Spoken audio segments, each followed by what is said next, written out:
Welcome in. Everyone get settled. We are so excited to be with you on this Wednesday afternoon on December the 10th. It's hard to believe that we are already into December and 2025 is coming to a close. Are you ready for 2026? Um, Hopefully you are because it's coming whether we're ready or not. So, again, welcome to our valued members. We have an exciting webinar for you. We actually have our partners from Fellows with us. We partner with them because we share a common vision.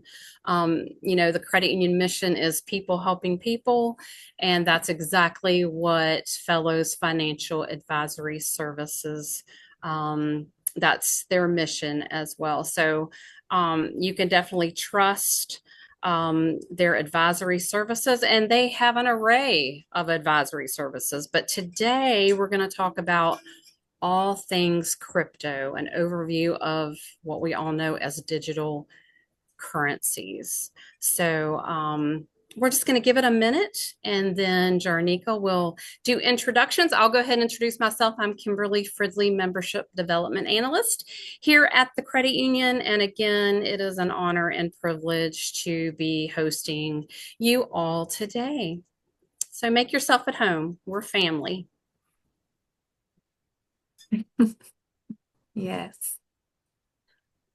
All right. Well, while we're waiting, I'll just introduce our amazing panelists, I guess. My name is Jarnika, and I am the Membership Development Specialist. I hope you guys are excited for what we have to give you guys some good information today. On our panelists, we have the amazing Andrea Londanos. She'll be following up with us with any questions at the end for any Q&A, as well as Carrie, who's on the line, and she is also going to assist with Q&A towards the end. And last but not least, we have our amazing speaker of the evening, Ruben, who's going to give you guys some amazing information. I'm really excited about this as well because crypto is a big deal. There's a lot happening in that field. So pretty exciting information today, guys, and I hope you guys are excited. We'll give it a few more minutes, I guess, like Kim said, and wait for a few more people to get on. We had a lot of people register for today. So with that being said, when Ruben's ready, he'll get started. Yeah, it's 3:03. I think, Ruben, if you're comfortable, we can you could say hello and take it the floor, right? I know you have a lot to cover. Absolutely, yes. Nice to see everybody. Glad to be back here with the Credit Union. As it's been said earlier, it's a great partnership, so we're very happy with that relationship. A little bit about me, I'm a certified financial planner. I work here at Fellows. This is kind of all I know how to do for the past 12 years. It's only been financial planning and all the derivations therein. And today, very excited to talk about crypto, all things digital assets and any of those topics. And I just want to begin kind of by saying that this whole topic can be huge, right? People can spend 10, 20 hours, days even just talking about the topic. And I'll try to hit it at a pretty basic level and hopefully not get too technical. If there's any questions in the Q&A about specifics, I'll try to address them. If anything gets like overly technical there, then maybe better for a one-on-one conversation. But any questions that I think would benefit the entire group, I think we should cover. So with that, I guess I should say I am certified in blockchain and digital assets, which is a designation from the Digital Asset Council for Financial Professionals. So that's kind of how I keep up to date with the ever-changing nature of digital assets and cryptocurrencies. With that being said, I guess let's get started. So just an easy to understand introduction. Let's start with crypto. Yeah, crypto is a short for cryptocurrency, which is kind of digital money. And sometimes people say, well, isn't everything digital money? I don't really have cash in my wallet. And that's partially true. The big difference with crypto is that you cannot go to the bank and withdraw a cryptocurrency. You cannot withdraw Bitcoin per se, right? It only exists online. Um, Bitcoin is obviously the most well known. It was the first that got launched in 2009. It isn't controlled by any government or bank. It uses computer technology called blockchain, which we will touch a little bit more later, to kind of helps prevent cheating or fraud or any of those things. It is decentralized in the sense that it's in multiple computers all over the world, so it's really hard to kind of hack it per se. Now, um, more than that, digital assets also include many other things, as long as they're only online. Some of them are NFTs, which we're going to cover in a moment. Smart contracts could be things like even music, documents, any things that's only stored online. It's technically a digital asset, and crypto and blockchain is basically what's helping make a lot of those um, online things more efficient per se. So just to kind of sum it up, crypto is a digital money built on a secure technology, and digital assets are basically all the valuable things that you can own online, whether it's art, cryptocurrencies, music, digital assets, any of those things. And this is changing fast, so maybe this webinar will be pretty up to date as of today, but maybe if you listen to it in a year, some things might change. But I guess at the point at that time we'll just do another webinar. Let's I guess let's start with Bitcoin because that's probably the one that most people are familiar with. The one that if someone says crypto or digital assets, most people will just immediately think of Bitcoin. It's obviously the most well known in the world. It was created by Satoshi Nakamoto in 2009, partially as a response to the 2008 crisis. Now, this is actually a fake name. Nobody actually really knows who Satoshi is or if he's a real person or a group.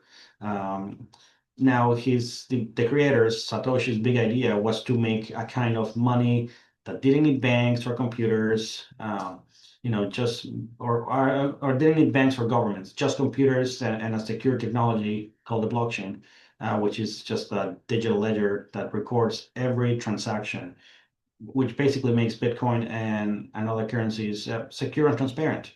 When it first started, it was mainly used by tech enthusiasts. It didn't even have much value.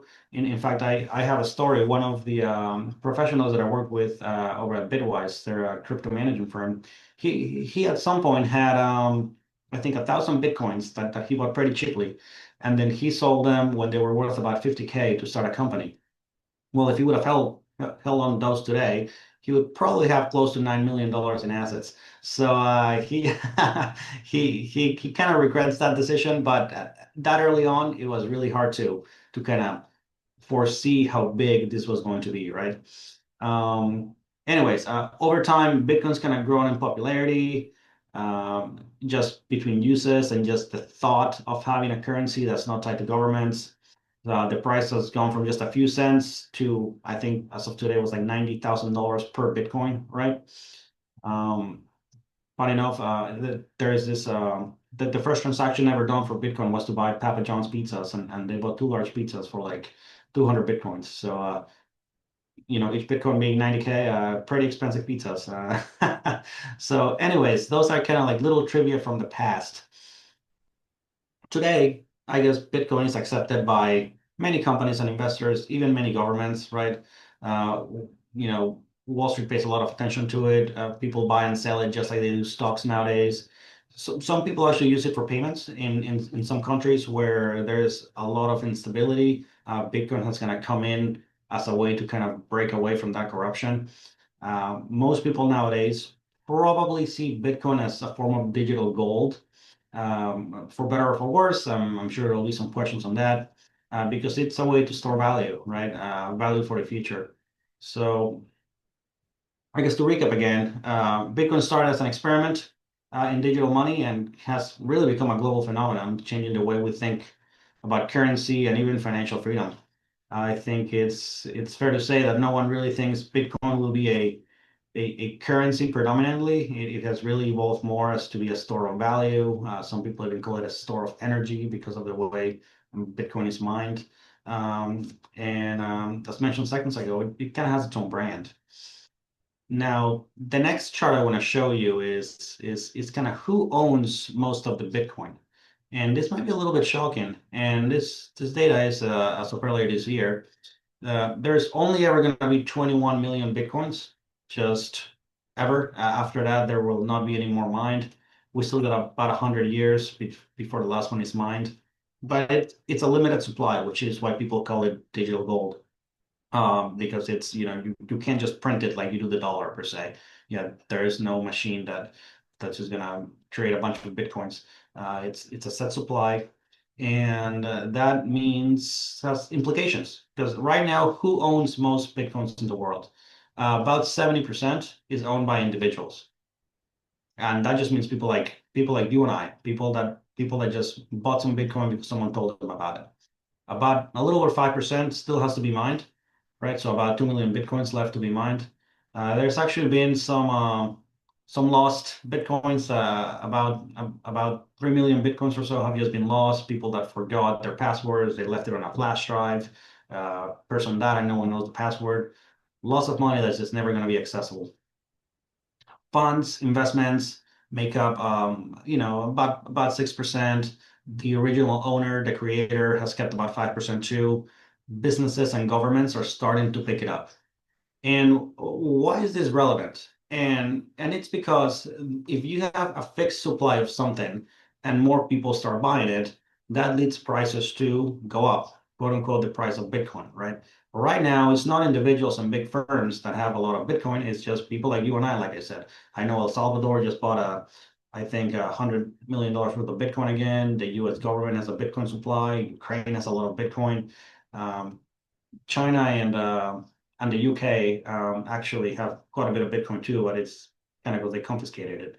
So that's a bit of a sadder story. But we're starting to see institutional adoption.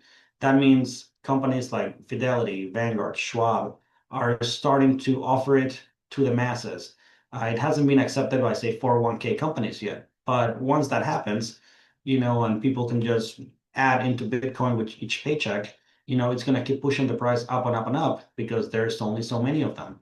As individuals sell them and they go to funds, to investments, to businesses, as governments keep having Bitcoin reserves, all of these things, it should just kind of push the price of Bitcoin up quite a lot. Not to mention having the government and large corporations buy large supplies of Bitcoin. That's also going to add price stability. Because one thing with Bitcoin is that it's all over the place. It goes up, it goes down, it's up 30%, it's down 50, it's up 100, it's down 80. And that's because a lot of people kind of sell on fear, they sell on the news, they buy on the news too. When big governments, when institutions start taking charge of the Bitcoin ownership, then it starts becoming more like an asset class than it does like any form of exotic investment. So that's why I find this chart fascinating because I think there will be a huge transfer, and I might be wrong, but it's definitely trending that way, of Bitcoin being held by individuals to being held by businesses and governments. And I think that's going to have a positive effect on the price. I've mentioned the blockchain a few times, so let me just kind of go over that quickly as to kind of what it actually is. At its core, blockchain is a digital ledger. That's all that it is.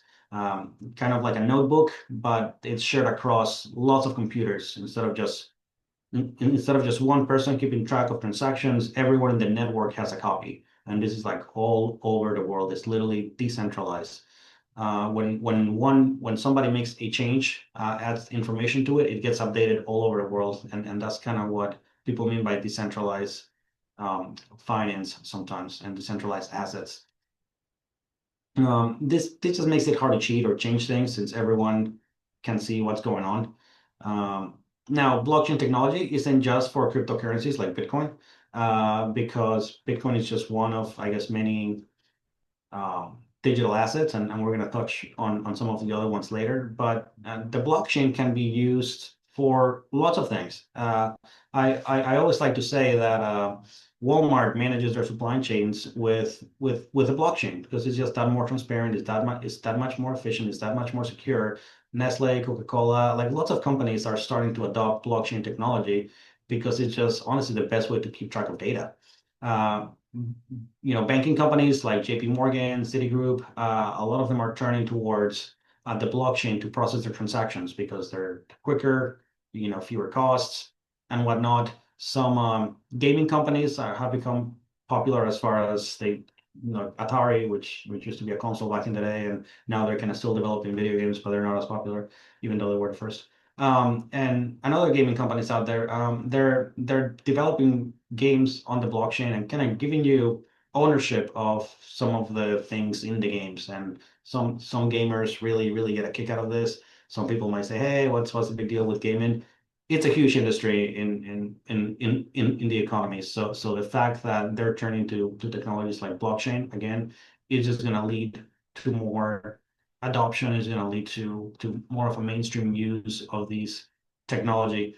I like to and I see some questions coming in. So I will address those as at the end of the presentation, just kind of for the interest of time.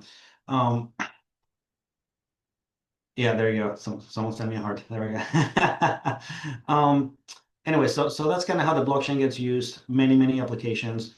Each individual blockchain has its own coin per se. So that's going to lead me to what else is there aside from Bitcoin? Now, I'm going to touch on some of the major ones because there's honestly thousands of these. So we probably shouldn't take that long going about some of the meme coins that they call them. But I'll touch on some of the largest ones because Bitcoin is originally used as money. Now it's more like digital gold. But other companies like Ethereum, which is the second largest cryptocurrency, launched in 2015. They introduced what's called smart contracts. That's also where a lot of the video games are developed, are on the Ethereum platform, and the coin itself is called Ether, right? But so that has applications more so than just transferring money. That's where a lot of the companies that are using, you know, running businesses with crypto or with blockchain are using chains like Ethereum or Solana. A smart contract, I just kind of mentioned. Think of that as a computer program that automatically carries out an action when a condition is met. Like for example, if somebody does such and such work, then immediately transfer ownership of this asset or of something else, in digitally. And some people might say, "Hey, don't we already do this?" I'm like, well, the way we kind of do this is kind of very inefficient. And the way smart contracts do that, they do it kind of like this. So it saves companies a lot of trouble, a lot of the concerns kind of go away. The safety is going to be there. You're going to be able to track it in real time. Ownership is kind of immediate. And people like that because of that reason. And Solana does kind of the same thing. It's better for smaller contracts and it's a little quicker than Ethereum, which is why people use it for a lot of kind of quick transactions. These are just some of the applications that some of these beyond Bitcoin coins or blockchains are implementing. And I don't want to get too technical because I don't want to just one, confuse people or bore them, but at the same time, businesses see at a quick technology like this that gets rid of the middleman, gets rid of the paper trail, gets rid of all the extra regulations, and it can just be like done, right? I mean, just think about how you when you buy a house, how many papers did you sign? And right, you need to verify who had the title beforehand. Is it a real title? Like there's so many layers to doing a transaction like buying a home. If you were to do that in the blockchain, you could just transfer ownership from one to the other. Boom, done in 5 seconds, right? Do a smart contract so that once you pay, it's done, and you just save yourself a lot of time. So a lot of the middlemen that are in between are probably not going to be too happy with this, but it has the potential to be a huge disruptive technology. That's kind of the core of Ethereum and Solana. Again, the coins themselves, you can buy them and trade them like you do Bitcoin. The technology underneath them is used for different purposes than for Bitcoin. But they just kind of have different usages. One that you may have seen on the news that has been getting some traction. I know the Genius Act just passed, kind of making this more legit, are stable coins. And stable coins, as the name suggests, they are stable. Like they're usually tied to a fiat currency. For example, you might complain or observe that Bitcoin and Ethereum go up and down in value quite a lot. It's like the most aggressive roller coaster you've ever been on. Stable coins are not like that. They are basically just like dollars. Now so if you buy one stable coin, it's worth $1, and that's just kind of what it is. So hey, what's the point of that? Well, one is again, it's online, so it's a lot easier to transfer stable coins. I've got family and friends in Peru. If I wanted to send them money, it used to be that you had to go through a bunch of layers and pay some fees, and in 3 days the money's there. I can send a stable coin via my Coinbase account to another Coinbase account in Peru in half a second with very minimal costs. And that's why companies like PayPal and Venmo are investing heavily in things like this. What are they backed by? Whereas Ethereum and Solana have software and applications that derive their value from it, and Bitcoin has the transactions plus the brand. Stablecoins are actually tied to like the US dollar. They hold a lot of US treasuries in reserve. They're actually the seventh largest holder of or buyers of US treasuries are stable coins.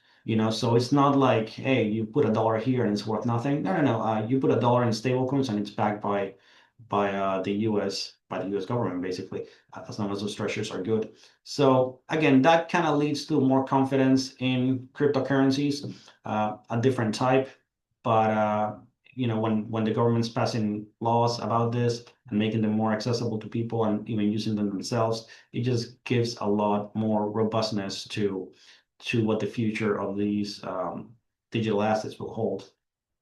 And if you've never kind of heard of the concept of, hey, okay, fine, you can send money, but I can send money in Venmo right now. So what's the difference, right? I'm like, well, let's the next chart I'm going to show you is going to compare the amount of transactions done on, say, Visa, like Visa cards, and done on stable coins. And I think it's going to be fascinating. The dark green is, Visa transactions, and the light green is stablecoin transactions. So you can see before stablecoins really became a thing,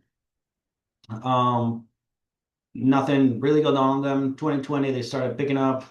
2021, about half as many transactions were done on stablecoins than on Visa. By 2024, it's a little even, stablecoins passing them a little bit. That's Q1 2025, but I just looked it up as of the end of November, and so far there's been $15.5 trillion done on Visa cards throughout the world, and an equivalent 15.6 trillion done on stable coins again, right? So this is a way to transact that's really, really, really taking over.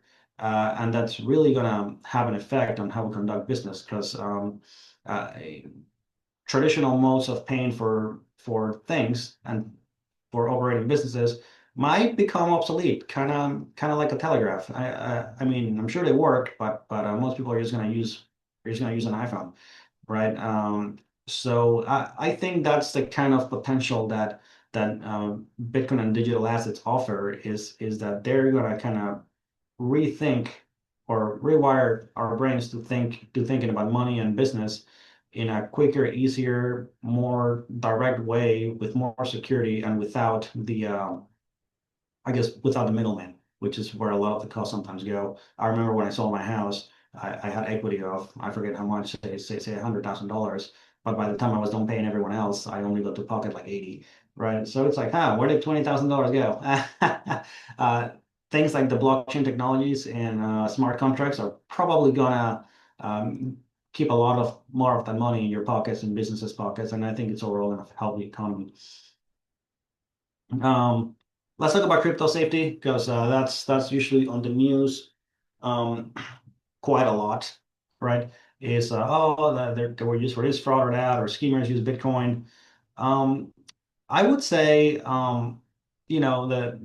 the type of currency that's used the most for fraud is actually cash, right? So just because you use something for fraud doesn't really mean that you shouldn't use that. If that were the logic, I guess nobody should use cash. But the safety of crypto itself is that it's built on advanced cryptography, right? Hence the name. Everything's decentralized. So again, it's not in any one place that can be hacked. It is extremely difficult to tamper with, and that's why people, companies and businesses love to use it to manage their business operations. The biggest risk actually to owning crypto is actually how you hold it. I mentioned that like 5 to 6% of all Bitcoins have been lost. And that's because again, don't want to get too technical, but you can keep it in a warm wallet, which is kind of like Coinbase or Crypto.com or any of those exchanges where you buy and sell crypto. But you can also put it in a flash drive, right? And if you lose that flash drive or if it gets destroyed, that crypto's gone. And millions and millions and millions, if not billions, have been lost because of people just kind of, oh, I don't remember the password to access my crypto, and there's no customer service line that you can call to get it back. If you have it offline in a flash drive or something, and you need a code for it and you don't have it, then that's kind of gone. Which also makes phishing kind of tough to protect against, right? Kind of like those, hey, you need to save your daughter, send us money here, or blah, blah, blah. Any of those scams that happen now with dollars, if they do it with crypto, it might be a lot tougher to kind of get your money back because it could be decentralized. You don't really know where the money's going. And just kind of because you know where it is, it can just switch hands really quickly. So if you get your crypto stolen, it might be tough to get it back. But that's also kind of true of cash, I guess, right? If they steal my wallet, it's unless I catch the guy, it's gonna be kind of tough to get my money back that's in my wallet. And crypto transactions are irreversible, and that is what some people call a benefit, especially for business. But for things like fraud, can sometimes be kind of a downside, right? So that's a little bit on crypto safety. I feel like I would be remiss if I didn't kind of address that. I do think the technology itself is very secure. Bitcoins are very secure. The biggest risk is going to be yourself. It's going to be losing your passcode. It's going to be not knowing how to log into your account. It's going to be putting it in a flash drive and losing it, or having it in your laptop and then losing your laptop or something like that. That's probably one of the biggest risks to owning crypto. I know I see questions coming in, and I promise I'm going to get to them. But NFTs, this is an exciting one. These are called non-fungible tokens. Non-fungible just means unique. It just means they're different. Dollar bills are fungible because all the dollar bills look different. Tokens, it just means it's online. Just kind of think of it that way, right? It means it's unique. And a non-fungible token is something online that's unique, that can be swapped, can be replicated. It's unlike dollars or bitcoins. All the bitcoins are worth the same amount. You could think of an NFT as a digital certificate of ownership stored on the blockchain. That's kind of probably the technical definition. It provides you with a one-of-a-kind digital item. They can represent art, music, video clips, collectibles, virtual real estate, virtual assets, video game characters, video games themselves. Lots of things are used as NFTs, and they kind of hold value in its own. And again, some of the price for these things is just supply and demand. But yeah, artists are using this a lot. Athletes are using this too. Major brands are turning to NFTs to kind of give buyers something unique that they can hold that's only theirs. And it's a different way to think of things, right?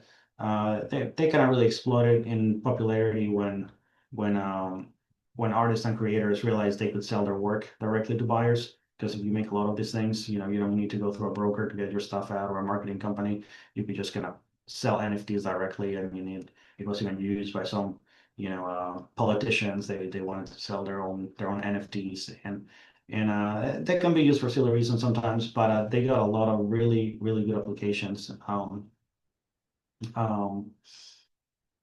Yeah, in the actual real world, and kind of in a way that affects an economy. They're just really changing how we think about value and ownership of online things. And that's a bit of an evolving technology, but it's going to lead directly into what I think could be a huge way to make inaccessible investments more accessible, and that's called tokenization. So basically, what I said earlier about home ownership, right? To prove that I own my house, I need to show like 20 million papers. Whereas if you tokenize it, or make a token out of the contract that says I own my home, now it's just a bit of information on the blockchain that I own, and that shows that I own that home. But also that enables people that want to tokenize things and then sell them for people to either invest in or just to kind of distribute. It makes it accessible. And let me give you an example. If I wanted to buy a little bit of Apple, like the company Apple, I can go buy a stock, right? And it represents a tiny percentage of what Apple is. Okay, that's done because Apple's a publicly traded company. But what about say I wanted to buy a little piece of the Empire State Building? It's big, it's in New York. I don't know who owns it. I'm sure someone does. But what if I just wanted to invest in a little bit of it? The concept of even doing that, it's kind of weird. Like if you buy a property with your brother or somebody else, you need a joint account, joint tenants, or whatever the case may be, and then you can have many owners, and there's a lot of paperwork. But if the ownership of your property is on the blockchain, you can just divvy it up like you would stocks. So that you can take, hey, I'm the owner of Empire State Building. I'm going to tokenize the Empire State Building so that all the ownership of it is on the blockchain. And then I'm going to take half of it, and then I'm going to sell it to investors to see if they want to own part of the Empire State Building. And just like you own parts of a company when you buy stocks, you could own part of, high value assets like, I don't know, the Mona Lisa, the you pick whatever it is that you really can't go out there and buy. Say a musician, they have I don't know what your favorite music album is, um, Thriller by Michael Jackson, best-selling album. Say we're tokenized, you could own part of Thriller so that every time they make money, you're kind of benefiting from it too. So tokenization, I think, is a part of it. It's going to make things that are not necessarily digital assets appear in the digital world and give people access to own things that you otherwise would have never been able to own without lots of strenuous paperwork and red tape and liabilities and contracts. So I think that's something that's gonna kind of hit the investing world by storm when private or exotic investments become available to the everyday buyer, make it as easy as buying a share of stock. I think that's the potential that tokenization has. And if you've never heard of that, it's because it's not fully caught on yet, right? People are still struggling with understanding what a Bitcoin is, and tokenization is like a few steps removed, but it's happening and it's coming. And I think in the future we're going to see a lot more of that, and how that's going to affect what we do, how we think of money, how we think of things, how we think of investments. I think it's going to be drastically changed by this. I guess the boring part, taxation, taxation of crypto, it gets treated similarly to other investments. So right now, the SEC hasn't really said whether it's an investment or not, which is kind of annoying. But they treat it like an asset. When you do your taxes, one of the first questions they ask is if you bought or sold any crypto. I would say, if it makes money, if you buy Bitcoin at 1,000, it goes to 2,000, you're gonna pay taxes on the gain. At the same time, if it loses value when you sell it, you can claim a loss. Unlike investments where a lot of people might not know this, but if you have investments in stocks and bonds and they lose money, you can sell them to realize those losses and get a tax break. And then you have to wait 30 days to buy it back, or else they don't count the loss, right? With crypto, since it's not technically an investment, and it's got a lot of swings, when that crypto goes down, people sell it and they buy it right back, and then they have big tax losses on their taxes. So it even has an application for tax planning that is giving birth to new ideas on kind of how to save money while trying to make a lot of money, right? So that's I guess if you guys have questions on taxation more, we can touch on that more, but that's probably not the hottest part about crypto. Now I guess the question as a financial planner here is, should you invest in crypto, right? And the answer really it really depends. And the same question can be asked about anything else. Should you invest in gold? Should you invest in Nvidia? Should you invest in municipal bonds with the state of Virginia? I mean, all of those questions, the answer should always be it depends on your goals, on your risk tolerance, on your timeframes, right? It's good to have the conversation with your financial planner about crypto. Your financial planner should know about different asset classes, and crypto is the newest asset class we've had in the past 100 years. So maybe not 100, but it is one of the newest asset classes. And your advisor should be well versed in it, and whether it's right for you or not, he should be able to explain why or why not, right? Always good to kind of see the fit. I would probably say for people under 40, that are starting to save and plan for retirement, they're thinking of investing, putting money in different places. Um, I, I wouldn't necessarily tell you what percentage of your assets you should invest in something like this, but it should probably not be zero.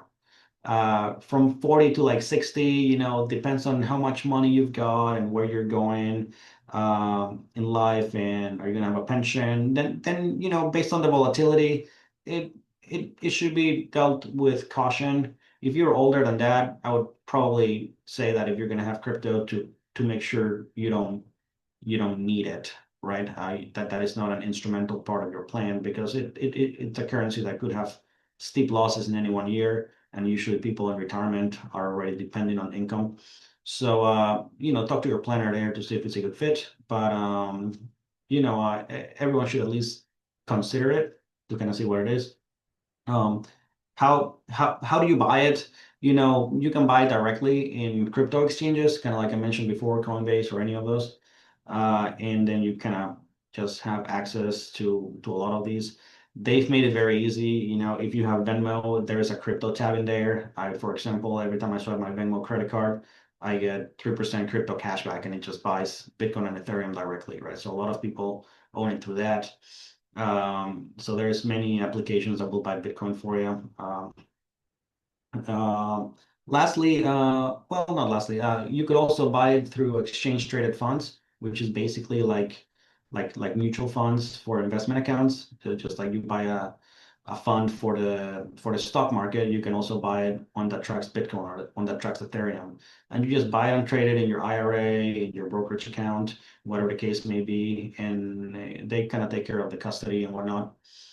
Um, and that's probably one of the easiest, most cost-efficient ways to do it, because then you don't really have to worry about losing it, because usually your custodian kind of keeps track of it.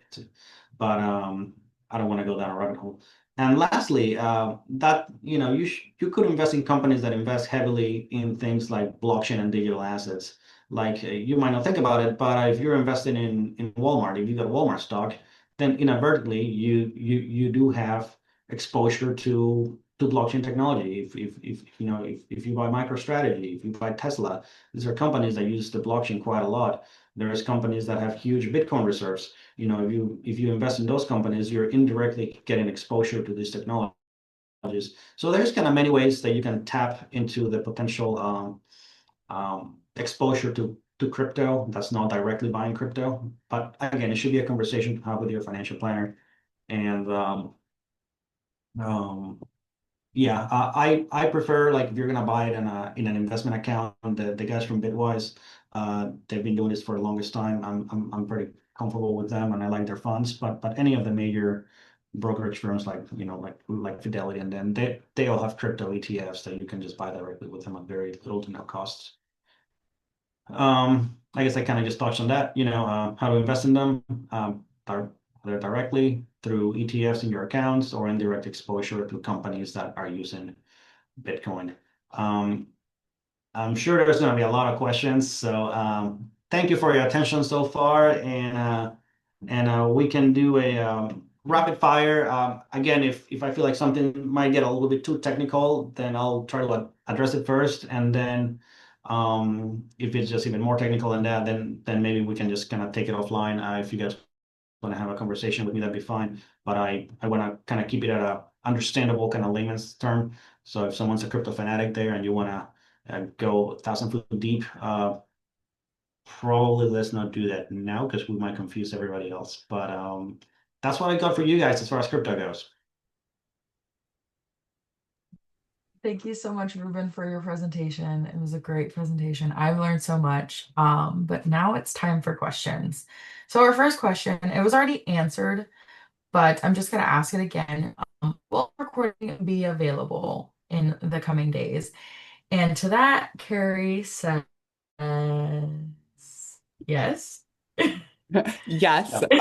And I'll post it. We post it on YouTube. It's probably the easiest way to access it. Go to our channel, please, and like and subscribe, and you'll see them when they all come up. But yes, we'll post it for certain. Thank you so much. And our next question is, um, okay, this one's multiple parts. How is Bitcoin mined? Not just mined, but actually, what does it mean? What does it mean physically something exists? How is Bitcoin created? Is it just like floating around, not owned by anyone? Ruben, could you please explain? Sure. No, yeah, absolutely great question, right? And it kind of gets to the core of like what it is. Now, how is it mined? It's the crypto mining. You're basically using very, very strong computers to solve complex math problems, cryptographic puzzles, and you use that to validate transactions. And it's that process which it takes a lot of energy that creates you're using up a lot of energy, let's put it that way. And then once you solve these puzzles, once you do all this work, you solve those problems, you're kind of done with those transactions, you get rewarded with a Bitcoin, right? And when they first started, you used to get, so many Bitcoins per, you could mine them, say, one every hour, and then after every 3 or 4 years, then the amount halves, right? So right now it's really tough to mine Bitcoin, but basically you're taking a bunch of computers. A lot of the mining companies that you can invest in, like say Riot Platforms over, and I think it's in Arizona, they just have lots and lots of servers doing lots of, I guess, just processing lots of information, lots of transactions. And by doing that, they get rewarded Bitcoins from the blockchain, right? And that's called proof of work. You're doing a lot of work in the blockchain, and then you will get rewarded these coins. It's a limited amount, and every 3-4 years, there's fewer of them. They get cut by half. That's why it's an actual limited supply.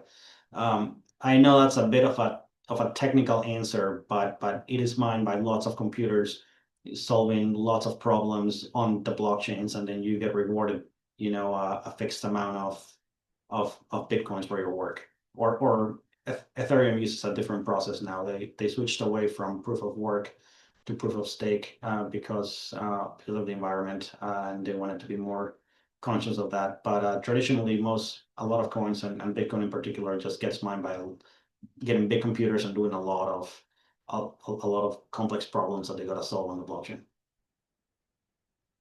Thank you so much. And our next question is, does anyone benefit from the loss of Bitcoin, such as other stakeholders, or are they lost forever?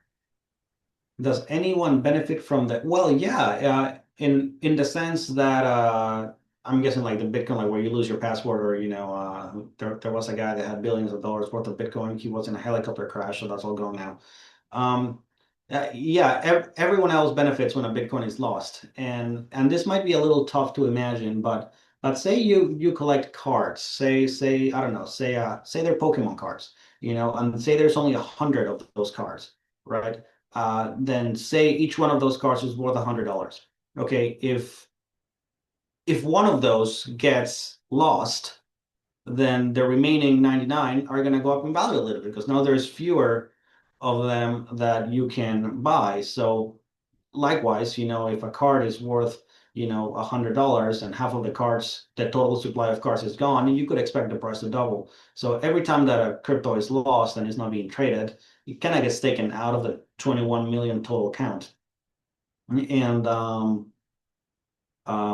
yeah, it typically leads to an increase in price, all else being equal to whoever has not lost their currencies, just because it's less liquid, there's fewer fewer Bitcoins to kind of flip hands, right? And that's just true of any asset, right? If there's a housing shortage, that just means there's fewer houses to go around. That means the ones that are on sale are going to be worth more money. Same true is of Bitcoin or any coins. Ruben, can you name a beneficiary to your Bitcoin assets? Yeah, it kind of depends. If you have it on a flash drive, it might be a little tough. If you have it on big, accounts, then you can just designate a beneficiary. You can put it on your will. If it's password protected, just make sure you give them the password. If you're owning it via investment accounts, via ETFs or grantor trust, then you can just put a straight up beneficiary account and the fund transfers over like it would any stock, right? Yeah, it's relatively easy to pass down assets, but you gotta make sure you do it because there are different ways to do it. And our next question is, if I buy any digital coins, who am I buying from? Who is the seller? How does this affect the value? If more people are buying this, does it increase the value? If more people are selling this, does it decrease the value? And who are you? Like, where are you from? What do you get out of this? And how long have you owned a digital coin / have you made money with it, and how? Yeah, no, great question. Yeah, sometimes, the more you buy, the more you sell. Again, this is true of any asset class, right? It's true for gold, it's true for stocks. If everyone's trying to buy gold, there's a big surge to buy gold, then supply and demand, the price is logically going to increase. If everyone's kind of selling and selling and selling, it usually it appears to be a negative indicator. So, that the price starts decreasing. Why is everyone selling? It's like, sure, I'll buy it from you, but I'm gonna buy it at a lower price, right? So that's true of Bitcoin and I would say any assets, right? Like literally down to cars, right? So if you're buying a Toyota and then everyone's buying Toyota's gonna make more and charge you more. If no one's buying them, they're gonna put them on sale because they want them off the lots. So just like that, it's gonna create a supply and demand of prices. As far as I've been doing this for, let's see, I first heard about Bitcoin like most people, probably close to I think 2016, 2017. But, I didn't buy a whole lot there. I wish I would have. I bought quite a bit more when it dropped close to I think Bitcoin at some point was in the 20,000s, a little less than that. Uh, One of the news networks was having like a Bitcoin funeral because they thought it was going to be over. And I said, this is a buying opportunity. So all of that money is multiplied by 5 by now, right? Now that it just kind of dropped quite a bit, dropped to the 80s, and a couple of weeks ago, I just picked up more Bitcoin. So I'm personally always buying more crypto. And it's not just Bitcoin, but I'm just gonna say Bitcoin for now because that's gonna the more well known. But and just like I do any investments, right? If you're a big fan of Facebook and you want to invest in Facebook and the price starts coming down, then typically you buy more of it because you think it's gonna go back up in value in the future. And yeah, it can be part of your retirement accounts. It can be part of your traditional accounts. It can grow you. Well, it can make you lots of wealth. It can also lose you quite a lot if you sell at the wrong time. And that's why a conversation with your planner about how it fits into your plan is really like the key, right? Um, so yeah, talk to your advisor for specifics on how much you should buy and kind of how to buy it. But yeah, I don't know if that answered the question. If it didn't, please let me know. I'll be happy to clarify. Just elaborate a little bit more on who are you part, because I know some people missed the beginning and you're a partners at Fellows, and then you said you had that Bitcoin sorry, I keep calling it Bitcoin, but the Oh, certification. yeah, yeah, yeah. I will become certified in blockchain and digital assets, which is a designation that's given by the Digital Asset Council for Financial Professionals. Basically, a bunch of advisors that want to know more about Bitcoin. They do a lot of coursework so that they're kind of well versed in it. We're by no means, crypto heads, but at the same time, we know, quite a lot so that we can advise our clients on it. They don't make any crypto. They're just I don't want to call it like a club, but it's an association for financial advisors to be more educated in all things crypto, right? And that's kind of where I get a lot of my information and research from comes from there. I mentioned the Bitwise guys. They just manage assets. Um, and they've been managing crypto related assets for longer than anybody else that I know. And that's when I'm going to buy a fund. You know, you can always buy like the Vanguard fund, the Fidelity fund, or you know, there's all the big names. Well, I would say Bitwise is one of the firms that I use when I personally buy my own Bitcoin. But if you're like, hey, I don't know who Bitwise is, but I do know who Fidelity is, so I'm gonna buy my Bitcoin through Fidelity. You can do that too. It's just I got a close relationship with them. I've done a lot of their events. I've met a lot of their kind of people there to kind of just know more about the technology myself. But yeah. Thank you so much for introducing yourself again for everybody who missed it. And our next question is, should we consider staking and DeFi? She could see even staking, and what was the second part? Sorry. DeFi, DeFi? yeah. Yeah. So DeFi is just short for decentralized finance, which basically means no the ownership of some of these assets is anonymous. Now with a lot more institutional adoption and regulations, you know, and know your customer rules for big firms, it's not really fully decentralized, but you can still buy crypto in an anonymous way if you really wanted to through some exchanges. Staking is, I get a little technical, so I'll answer it shortly. I probably don't want to go down the rabbit hole. Um, Staking is basically when you kind of give your crypto and then you kind of give it back to the blockchain and then they use it for other things and then they kind of pay you like a dividend on it. It's almost like a way to get interest on on your um, on your cryptocurrencies, mostly done with Solana and Ethereum. Again, these conversations are great for information, but should you do that? Should you buy Ethereum and then stake it to get cash from it? It's a conversation to be had on a one-to-one basis with your financial planner that understands your situation better. And if there's a way in which doing any of these strategies to get income, if it's going to benefit your situation, then you should probably do it. Just understand the pros and cons, depending on how you want to go about doing it. But yeah, staking is kind of used to get income from crypto. Yeah. Thank you. And our next question is, would new crypto coins dilute demand for crypto coins and thus reduce coins value in general?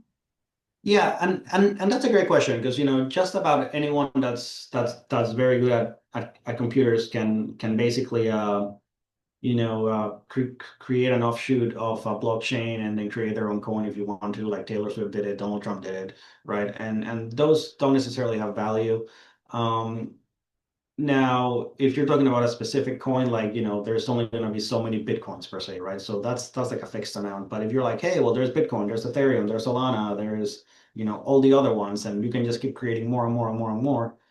I'm like, yeah, in a sense, it's going to make the market a little bit more competitive, right? And each one's going to have to be worth it's going to have to be worth something depending on what they do for you, right? So if you want to overtake Ethereum as, the main blockchain to do smart contracts on, then you need to be way better than Ethereum at doing that in order to kind of trump it. And it's just kind of like, is Coca-Cola going to be diluted just because now you have Pepsi also, and because you have all these other sodas? I mean, yeah, there's going to be a free market type of competition in the, I guess, all over the world because it's not tied to any given country, and that's going to affect the prices, right? Some of the coins that are just memes or just jokes or that people do just for giggles, I don't really see them going anywhere. You know, Bitcoin has the brand. It was the first. It's got the most adoption by governments and institutions. So that has just quite a lot of value and credibility itself. Ethereum, Solana, they have tons of applications. They use them for a lot. So I usually tend to go towards those coins um, as kind of being the more reliable. Now, some might argue that some of the smaller coins have more fluctuations, but I would say unless they've proven themselves quite a bit, it's almost like buying penny stocks. It's like sure you can make a lot of money, but you don't know if it's going to completely collapse, right? I don't know how many people want to buy the Taylor Swift coins, right? I'm sure my daughter would, but not necessarily Goldman Sachs. I don't think they're doing that. So that's gonna just play out in the economy of supply and demand.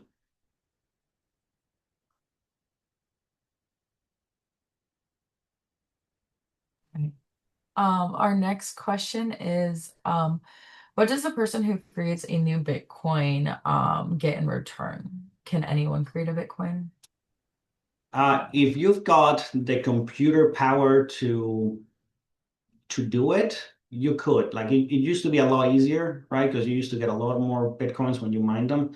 Then people would get hundreds of Bitcoins, per day or something, just doing transactions. But the mining process, I see some questions on mining, and that's one of the ones that's pretty technical. Perhaps I can send a kind of like a brief video on kind of exactly how it works if you want to get technical. But again, you're just using computers to do lots of transactions on the Bitcoin blockchain, right? And that has value of themselves. So like what the transactions are kind of depend on kind of what you're asked to do, right? And that's kind of where you can determine if you can solve that problem, solve that puzzle, whatever the case may be. And then the blockchain itself kind of gives you as a reward a coin, in Bitcoin's case, a Bitcoin, right? And that's just kind of what you get for doing that work. If you go to any of the mining companies, it's kind of like a data center. You kind of just walk in and then you see just these massive, massive computers, and they're all trying to, solve this complex problems on the Bitcoin blockchain so that they can get rewarded Bitcoins. And like I said, every 4 years or so, you get half the amount of Bitcoins per transaction. So it's a thing that is going to be tougher and tougher to mine them, and it's going to take more computing power, which is going to lead to more scarcity, right? But yeah, I think that covers kind of the gist of it. Thank you. And you mentioned that you were going to explain in a separate video, what mining is. Uh, Our next question is, what happens with mining? Um, let's just say a lot of energy is used up in computing powers to solve problems on a blockchain, right? And it's kind of the equivalent of going mining for gold, where you just kind of get whatever things called, like hammer, pickaxe, and just start banging on the mine until you strike gold. Think of the Bitcoin blockchain as kind of being the mine, and then enable to kind of hit the gold. You need to solve all these complex problems, and then you need a lot of computing power for that. And when you do, boom, you kind of get rewarded one via the system that was set up originally in 2009, kind of reward you for your work. And that's why they call it mining, because you're kind of basically going out there and doing a bunch of work to kind of find the digital gold that kind of Bitcoin has become. Yeah. Thank you. Our next question is, you mentioned a 21 million cap, I think. How much crypto can be mined? Does that include all the different variations of cryptocurrency? Yeah, the 21 million cap is on Bitcoins, right? Is how many Bitcoins are ever going to be issued. I think the last one is going to be mined in 20 or 2134, like it's like 100 years from now. And that's it. Then you cannot get more Bitcoins, right? Then the entire world supply of Bitcoins is just going to have to be with that money, right? It's just going to be the money going around. More people want it. You can mine for more. It's just pretend the gold runs out. No matter how many mines you find there's going to be no more gold. So then people presumably are going to realize the value of that based on scarcity, and it should have a positive impact on the price. But other coins don't do that. There are some coins where you mine them and it's got its own reward system of how many coins they're going to reward you for it. You used to be able to mine Ethereum, but you don't mine it anymore.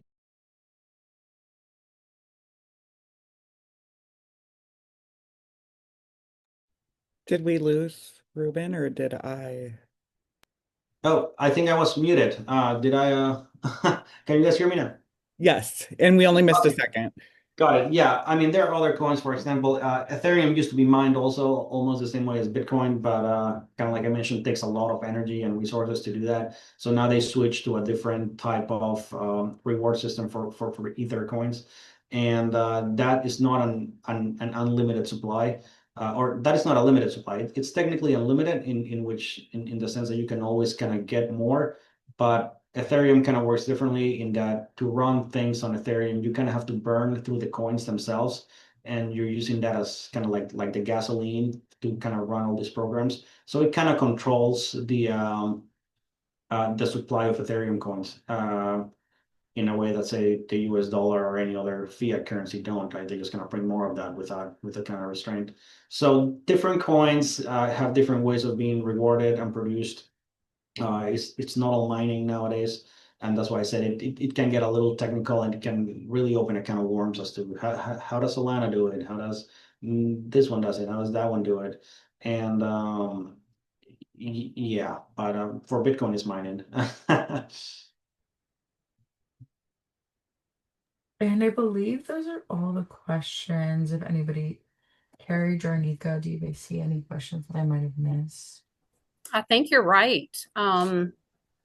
Ruben, thank you so much. And those who joined us today, excellent, excellent questions.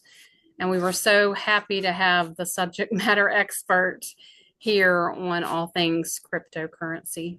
So again, thank you to everyone. We want to invite you to next week's webinar. It's all about 2026 because that's where we are. It's Goal Getter 2026.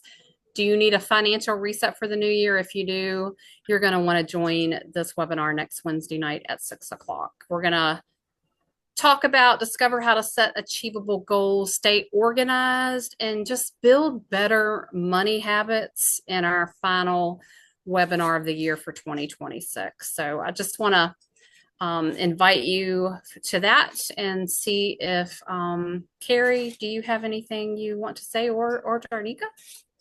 No, I threw the link to next week's webinar in the chat. If you're interested, please register and join us. But no, thank you so much, Ruben. It was great to work with you on making the Of course. presentation and everything. And thank you for everyone for coming.